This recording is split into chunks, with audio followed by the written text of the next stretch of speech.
This is how you find the cube root of any cube of a 2-digit number, which is a perfect cube number. Let's start. The 3 over here means cube root. And this is the cube root symbol. If you take it without 3 and with nothing, it's a square root. You write it with the commas. I'm doing 195,112. First, you look at the part before the commas. You find the 2 closest to numbers.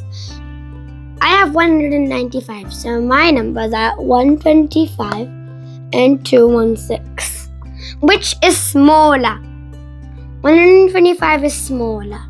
And what's the cube root of 125? That's easy, it's 5. Mama. All you need to know to do this is to know your cubes from 1 to 10.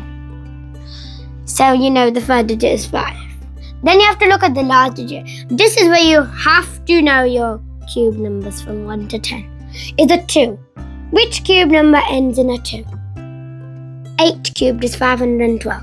So you write the 8. The answer to the cube root of 195,112 is 58.